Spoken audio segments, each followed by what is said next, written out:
क्या संभल की जामा मस्जिद में हुई हिंसा सर्वे के खिलाफ नहीं बल्कि वकील विष्णु शंकर जैन के मर्डर के लिए रची गई थी? क्या संभल को फिर से 1978 जैसे दंगों की आग में धकेलने की साजिश थी? कौन है गैंगस्टर सारिक शाठा जिसने संभल हिंसा की पूरी स्क्रिप्ट लिखी थी? संभल जामा मस्जिद हिंसा के 87 दिन बाद एसआईटी ने करीब 6 एफआईआर में 4000 पन्नों की जो चार्जशीट कोर्ट में दाखिल की है, उसने न सिर्फ संभल बल्कि पूरे हिंदुस्तान को हिला कर रख दिया है। जिस संभल दंगे में 4 लोगों की मौत, 28 पुलिसकर्मी घायल और 19 दंगाइयों को गिरफ्तार किया गया, अब उन दंगों का परत दर परत सच निकलकर सामने आ रहा है। संभल में हुई हिंसा में कुल 12 एफआईआर दर्ज की गई थी, जिनमें से 6 मामलों की चार्जशीट एसआईटी ने मजिस्ट्रेट अर्चना सिंह की कोर्ट में दाखिल की। बाकी 6 मामलों की जांच अभी भी जारी है। इस 4000 पन्नों की चार्जशीट में जिस मास्टरमाइंड गैंगस्टर सारिक शाठा का जिक्र हुआ है, उसकी कहानी भी जान लीजिए। 24 नवंबर 2024 को संभल जब हिंसा की आग में झुलस रहा था, तब दुबई में बैठा गैंगस्टर सारिक एडवोकेट विष्णु शंकर जैन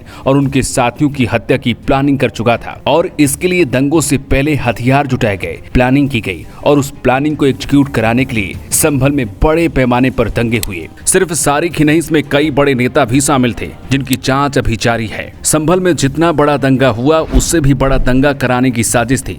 इसके लिए विदेश से फंडिंग हुई, हथियार इकट्ठा किए गए, पूरी योजना थी कि विष्णु शंकर जैन की हत्या किसी भी हाल में मस्जिद घुसने से पहले ही कर दी जाए। इसके लिए गैंगस्टर सारिक शाठा ने अपने गुर्गे गुलाम को पूरी तैयारी के साथ दंगों वाली जगह भेज भी दिया था, लेकिन पुलिस की मुस्तैदी ने ऐसा होने नहीं दिया। पुलिस ने गुलाम के पास से 9mm पिस्टल, 32 बोर की एक पिस्तौल, 3 विदेशी कारतूस भी बरामद किए हैं।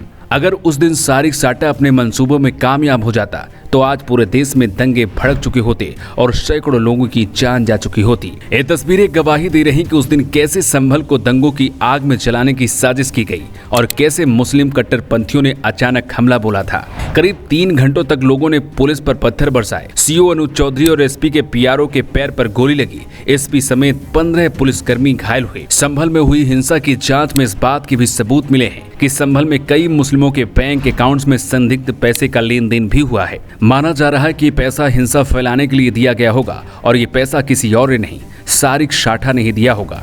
इसी चार्जशीट में समाजवादी पार्टी के सांसद जियाउर रहमान बर्क और स्थानीय विधायक इकबाल मसूद के बेटे सुहेल इकबाल का भी नाम है। शाठा और जियाउर रहमान बर्क के कनेक्शन की भी जांच की जा रही है, लेकिन जिस 4000 पन्नों वाली चार्जशीट में संभल हिंसा की पूरी कहानी लिखी गई है, उसके तार अब डी कंपनी से भी जुड़ने लगे हैं। ये चार्जशीट इतना बताने के लिए काफी कि उस दिन कैसे लोगों को मौत के मुंह में धकेला गया। विरोधियों ने दिखाने और समझाने की कोशिश की कि संभल दंगा सिर्फ मुसलमानों को टारगेट करने के लिए था, लेकिन ऐसा था नहीं। संभल में हुई हिंसा की प्लानिंग कहीं और की गई थी और इसका इशारा योगी आदित्यनाथ भी कर चुके हैं। अभी तक जो लोग ये कह रहे थे कि संभल में किसी धर्म विशेष के लोगों को परेशान किया जा रहा है, योगी गलत तरीके से बुलडोजर चलवा रहे हैं। पुलिस ने अपनी जो रिपोर्ट पेश की है, अगर सभी कुछ सही है तो यकीनन पूरे देश को सोचना होगा और ये समझना होगा कि कैसे दंगों की आड़ में देश को सुलगाने की कोशिश की जा रही है।